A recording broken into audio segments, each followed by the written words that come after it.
Polda Jawa Barat selaku termohon membacakan jawabannya atas gugatan pra-peradilan Peggy Setiawan. Kuasa hukum Peggy Setiawan menyebut dalil Polda Jawa Barat yang disampaikan di persidangan melantur. Sidang pra-peradilan tersangka kasus pembunuhan Vina dan Eki Peggy Setiawan kembali digelar pada hari ini. Agenda sidang pagi tadi adalah pembacaan jawaban dari Polda Jawa Barat atas surat permohonan dari Peggy Setiawan. Dalam jawaban tersebut, Polda Jabar menolak dalil yang disampaikan oleh tim Peggy Setiawan dalam surat permohonan. Polda Jabar meyakini penetapan Peggy sebagai tersangka sudah berdasarkan dan telah memenuhi barang bukti yang cukup dan sah. Sementara itu, kuasa hukum Peggy Setiawan, Marwan Iswandi, menyebut jawaban Polda Jabar yang disampaikan di persidangan melantur. Yang telah diamankan pada bulan Agustus. Mereka seharusnya melengkapi alat bukti itu apa yang disangkakan. Matinya Eki kan apa? Karena benda tumpul, seharusnya ada benda tumpul dicari. Ada nggak sidik jarinya Peggy Setiawan? Itu baru sih bilang good. Dan mereka sangat tidak profesional. Saya berani mengatakan tidak profesional. Katanya waktu dia habis dari dibunuh itu kan dipeluk katanya sama Peggy Perong. Otomatis kan di baju itu ada darahnya ini, ada darahnya si Peggy, si Eki atau si Pina.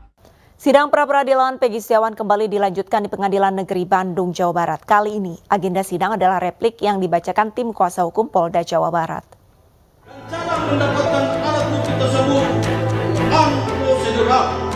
Sidang replik pra-peradilan Peggy Setiawan dimulai pada pukul 14 Selasa siang di Pengadilan Negeri Bandung, Jawa Barat. Tim kuasa hukum Peggy Setiawan memberikan tanggapan atas dalil-dalil yang disampaikan oleh Polda Jawa Barat.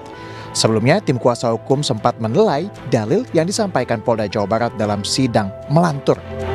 Dengan demikian menjadi tidak jelas kapan gelar perkara tersebut terjadi.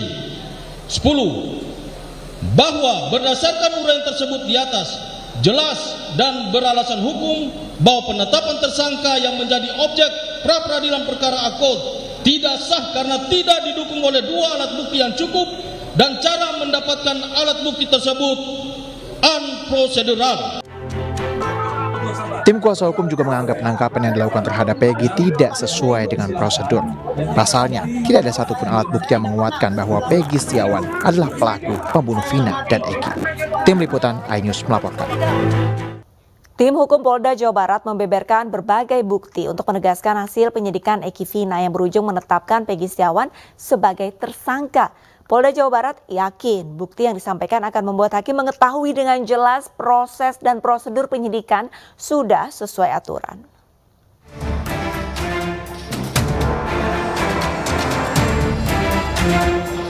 Tim Bidang Hukum Kepolisian Daerah Jawa Barat membacakan tanggapan atas gugatan tim penasihat hukum Peggy Setiawan dalam sidang pra-peradilan yang dimulai sejak pukul 9 Selasa pagi. Ada 3 poin utama yang dibacakan, sekaligus jadi bantahan atas gugatan tim penasihat hukum Peggy Setiawan.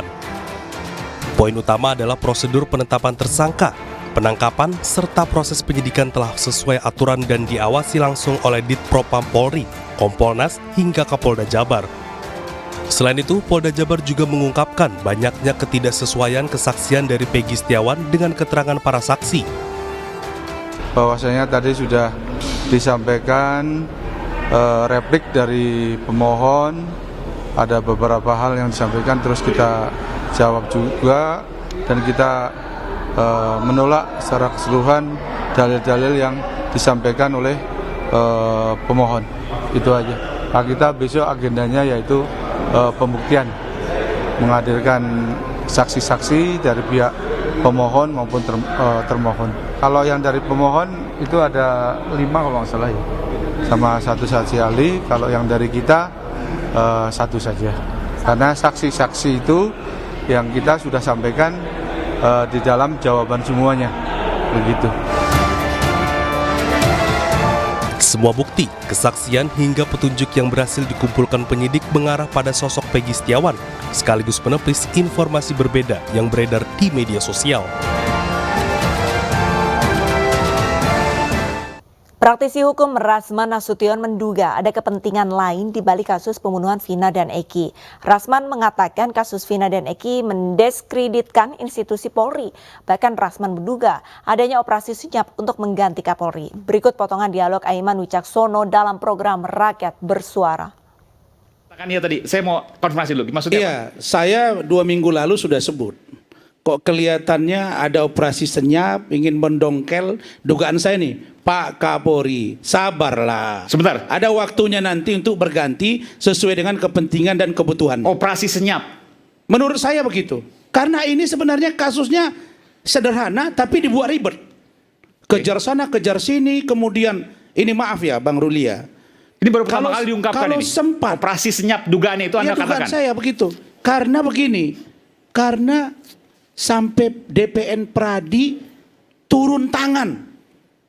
Dan saya masih ingat pernyataan Bang Otto, abang saya ini, senior saya, bahwa beliau itu kelihatannya seperti sangat yakin bahwa 8 orang ini bukan pelaku yang sesungguhnya. Itu yang saya dengar kalimatnya. Lalu kemudian satu yang saya diingatkan oleh teman kita, bahwa setahu saya kalau mereka sudah mengajukan gerasi 8 orang loh Bang, 2020 ditolak Bang. Kalau mengajukan PK kan dia mengakui perbuatannya. Terus apa yang mau di-PK-kan Bang? Begini, Ini akan Bentar, menjadi ini. multitafsir. Ini harus dijawab dulu nih, operasi senyap. Iya. Dugaannya Pradi gitu Anda Karena katakan. ada satu pengacara. Sebentar, Bang, dugaannya Pradi. Anda mengatakan itu. No. Saya melihat ada satu oknum juga si pengacara yang selalu mencurigai bahwa polisi tidak kerja keras, minta presiden buat TPF dan lain-lain. Kemudian ada bicara beberapa petinggi. Cuma salah satunya, saya heran, Bang Otto kok sampai sejauh ini ya bicara tentang kasus ini. Ditambah lagi misalnya, saya lihat Pak Deddy Mulyadi, yang dia anggota DPR. Kan bisa bicara dengan Kapolri, bisa bicara dengan Kapolda. Dulu waktu jadi Bupati Purwakarta nggak seperti ini, luar biasanya dia. Iya, bukan bupati dia Kak. Bupati 2 periode Kak, sekarang istrinya Kak. Cuma dia udah bercerai, itu aja. Nah lalu sekarang saya lihat luar biasa ngurus kasus ini. Apakah begini diurusnya dulu rakyat Purwakarta? Seperti ini hebohnya sampai turun kemana-mana mempraktekkan ada begini. Saya kok rasanya ada apa di balik ini semua? Sudahlah bapak-bapak. Kita ingin ada pergantian presiden 2024 ini bulan Oktober. Kasih ruang buat Pak Prabowo untuk memperbaiki bangsa ini dan meneruskan.